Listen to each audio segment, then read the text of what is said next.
welcome back to Homestead Corner. I'm Jenny, and today I have got must-have budget prepper supplies.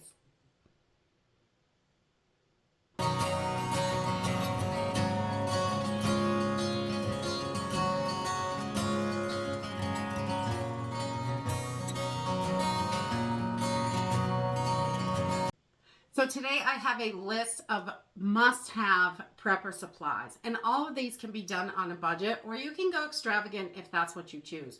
It's definitely up to each person and what your budget is going to allow. But I think it's really important to go over what we have right now and make sure that all our holes are filled. Things are getting more and more crazy by the day. They are seeing more and more empty shelves over in Europe. Food shortages are definitely coming. They are here in Europe. They're already experiencing big problems and not being able to find stuff. Things are getting so expensive, and I keep hearing that things are coming down. But the reality is when I go to the grocery store, they are not coming down. Not in my area. The prices are still crazy. Once in a while, you catch a good clearance, so you want to jump on those if it's something that you need in your supplies. But today I thought we would just go over a list of some really important supplies that we definitely need to have, so when something happens, we are ready. So let's jump into this list. So the first thing on my list is over-the-counter medications. They are getting more and more expensive. The sooner we get stocked up on those, the better. And we are going to need them in emergency situations. They're stuff that we use all the time, but having a good supply so when we can't get them is super important. The next thing on my list is vitamins. When we are not able to get the foods that we need, we may have to increase vitamins that we take. We take vitamin C all the time to help boost our immune system. Having whatever those vitamins are that you use, making sure you have a decent supply of those to go a year, 6 months, a year is super important. Grab up those ones that you don't have a good supply of and make sure that all your holes are filled. The next thing on my list is disposable dinnerware. Your plates, cups, bowls, plastic, silverware to eat with, things like that. In a grid down situation or any long-term disaster, we are going to want some of those things to help get us going, especially in the beginning. As with anything, the more you do it, the more you get used to it.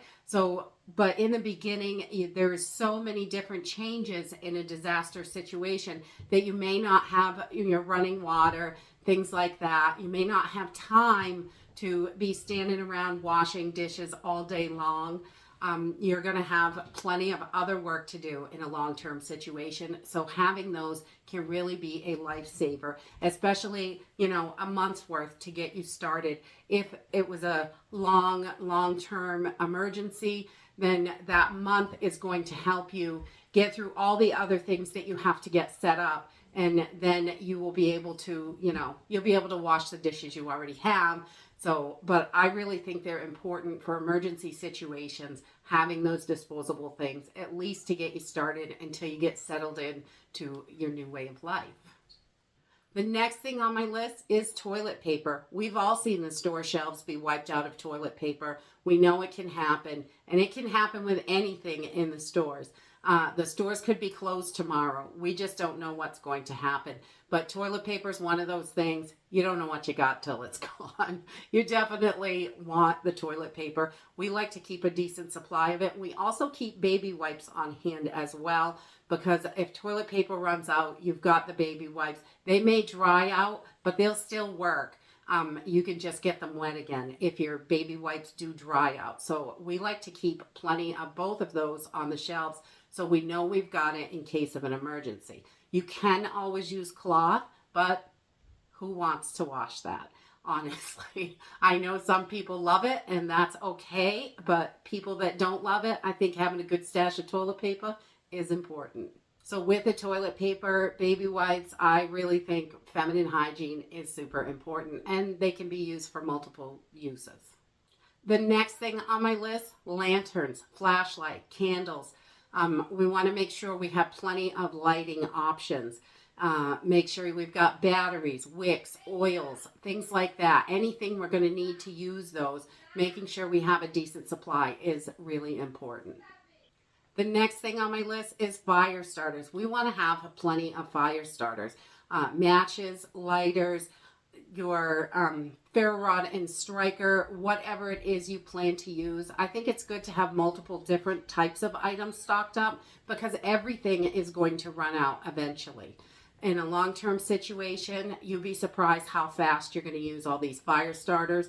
So making sure we have enough. Lighters are wonderful, but I would definitely use those up first anytime that you can because the gas inside will evaporate and go away, and eventually your lighter will be no good even if you don't use it. So keeping your matches dry is really important, and some ferro rod and strikers are always great, but there are tricks to it, and it's not as easy as it looks in all the videos. It definitely takes a lot of time to get used to it and getting the striking down, getting your pile of tinder, the right stuff in there so it will actually light when the sparks hit it. There is some tricks to it. So it looks super simple online, but it's not always that easy. So definitely practicing with that kind of stuff in beforehand is really important. The next thing on my list is open and eat food. Things that you can just open and eat. Whether it's a can of beans or a can of corn or SpaghettiOs, whatever it is that you like. Stuff that having a good supply of things that you can just open and eat is important because you may not be able to light a fire or heat things up. Although food definitely tastes better heated up, and we hope that we're able to do that, it's not always going to be that situation. We want to make sure that we can get through whatever situation happens. And if we can't light fires right away, we want to have that open and eat food. It really is a lifesaver.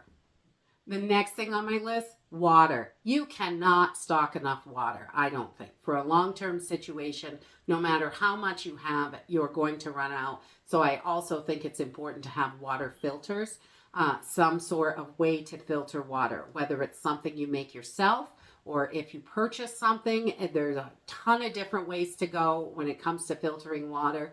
So making sure that you've got as much water on hand as you can, because when you have to lug water, you appreciate every single drop of water.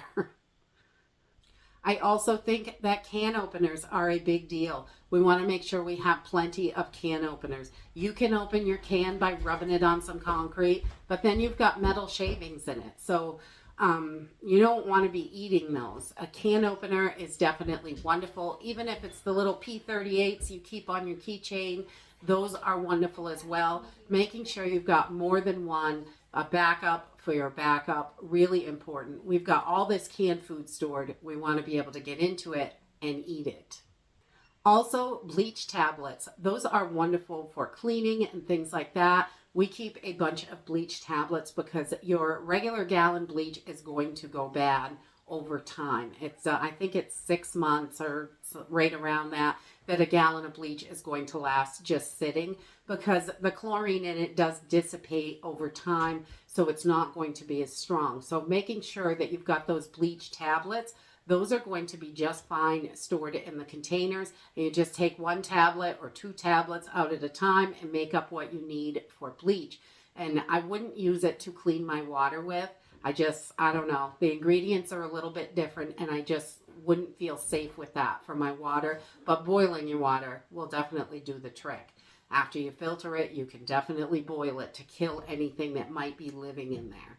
So making sure that we've got those bleach tablets for cleaning, we want to be able to make sure we keep everything really clean in a long-term situation because we do not want to get sick when we can't access doctors. And that is it for my must-have budget prepper supplies that I think we all should have all of this stuff in our emergency supplies, have them on hand, ready to go. Keeping them organized is a really big deal. I'm not a super organized person, but keeping my preps organized is a top priority for me because if I can't find it, I might as well not have it.